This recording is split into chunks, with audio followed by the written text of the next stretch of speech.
কেমন আছে এরপর আপনার এখানে সন্ধান পেয়ে এখানে আসছে এবং এখান থেকে 5 মাস মানে 4 মাস ঔষধ খাওয়ার পরে পরীক্ষা করছি এরপর আর 1 মাস ফাইল আছে। অপারেশন করেছেন, জি রিপোর্টে আসছে ক্যান্সার।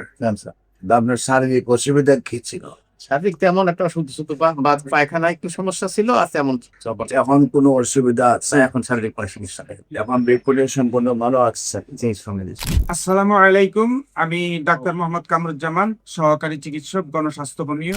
আজকে ক্যান্সারকে সম্পূর্ণ জয় করে ফিরে আসা একজন পেশেন্টের সাথে আপনাদেরকে পরিচয় করিয়ে দিচ্ছি, যিনি সম্প্রতি গণস্বাস্থ্য হোমিও থেকে চিকিৎসা নিয়ে সম্পূর্ণ ক্যান্সার থেকে সুস্থ হয়ে আমাদের মাঝে ওনার পরিচয় করিয়ে দিচ্ছি। আপনার নাম? মোহাম্মদ আমির কাকে আপনার বাবার নাম? মৃত্যু মফিজউদ্দিন শিকদার। আপনার মায়ের নাম? সোফিয়া আপনার আপনার গ্রাম? গ্রাম নুরাদিয়া, পোস্ট অফিস? পোস্ট অফিস নুরাদিয়া, থানা? থানা দুমকি, জেলা? পটুয়াখালী। হোমিওপ্যাথিতে একটি কথা আছে, সিমিলিয়া সিমিলিবাস কিউরেন্টা, অর্থাৎ সাদৃশ্য সাদৃশ্যে ব্যাধিমুক্ত। রোগের সাথে রোগীর ওষুধের সাদৃশ্য যদি সম্পূর্ণরূপে মিলে যায় তাহলে যে কোনো রোগ হোমিওপ্যাথিতে সুস্থ হওয়া সম্ভব। সেই হিসাবে আমাদের গণস্বাস্থ্য হোমিওপ্যাথি অধ্যক্ষ SM সারোয়ার স্যারের অক্লান্ত প্রচেষ্টায় প্রায় 5,500-এরও অধিক রোগী সুস্থ হয়েছেন, যাদের সাক্ষাৎকার আপনারা ইউটিউব, ফেসবুক, গুগল, টিকটক, ইনস্টাগ্রামে পেয়ে যাবে। তারই ধারাবাহিকতায় আজকে এই যে দেখেন যে রিপোর্টটি দেখতে পাচ্ছেন, জনাব আব্দুল কাদের সাহেব, উনি ক্যান্সার থেকে সম্পূর্ণরূপে সুস্থ হয়ে তার ওনার রিপোর্ট সম্পূর্ণ ভালো আসছে। সবগুলি রিপোর্ট আপনারা আমি দেখাচ্ছি, জুম করে দেখতে পাবেন।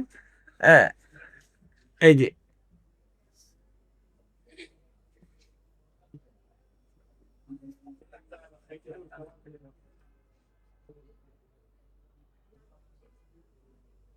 এ বিষয়ে আমি স্যারকে দেশবাসীর উদ্দেশ্যে দুটি কথা বলার জন্য অনুরোধ জানাচ্ছি। সম্মানিত দেশবাসী, বিশেষ করে আমার এই ভাই কিভাবে সুস্থ হয়েছেন আমরা ওনার কাছ থেকে একটু জানবো এবং আপনাদেরকে বলবো আপনার দোয়া করবেন উনি যেন আজীবন ভালো থাকেন। আপনি কিভাবে অসুস্থ হয়েছিলেন, কোথায় কোথায় চিকিৎসা করেছেন এবং কিভাবে সুস্থ হয়েছেন? সুস্থ হয়েছিলাম, আমার পেটে বেদনা ছিল, বিভিন্ন পরীক্ষা নিরীক্ষার পর কোলনে টিউমার এটা ধরা পড়ছে। এরপর ল্যাবে দিয়ে অপারেশন করাইছি। ল্যাবে অপারেশনের পর ওই ডাক্তাররা তখন বলছিলেন যে আপনি ক্যান্সার বিভাগের একজন ডাক্তার। ক্যান্সার বিভাগের ডাক্তার কাছে গেছিলাম, তোমরা যখন কেমো দিতে বলছো তখন কেমো দিতে আমি একটু অস্বীকৃতি জানাই। এরপর আল্লাহর উপর ভরসা করে মোমরাই গেছিলাম। মোমরা থেকে আসার পরে শারীরিক সুস্থতা, এরপর আবার আমাকে কেমো দেওয়ার জন্য বলছিলেন, কিন্তু কেমো না দিয়ে এরপর আপনার এখানে সন্ধান পেয়ে এখানে আসছে এবং এখান থেকে এই 5 মাস মানে 4 মাস ঔষধ খাওয়ার পরে পরীক্ষা করছি এরপর আর 1 মাস ফাইল আছে। কেমো দেওয়ার কথা যখন ডাক্তাররা বলেছিলেন তখন আপনার অসুবিধা কি? কেমন যখন তখন তো পেটের সমস্যার পরেই তারা আমাকে ওই অপারেশন করেছেন, জি রিপোর্টে আসছে ক্যান্সার। আপনার শারীরিক অসুবিধা কি ছিল?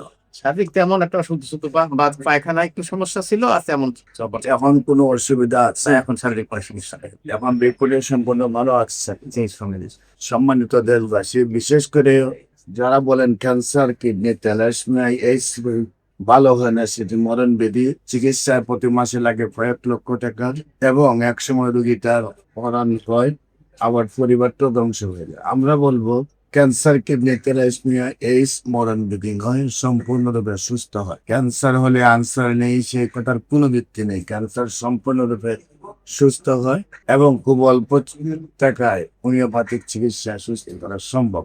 আপনাদের যে কোনো প্রয়োজনে স্ক্রিনে দেওয়া নম্বরে যোগাযোগ করার জন্য আহ্বান জানাচ্ছি। সবাইকে ধন্যবাদ। আসসালামু আলাইকুম ওয়া রাহমাতুল্লাহ।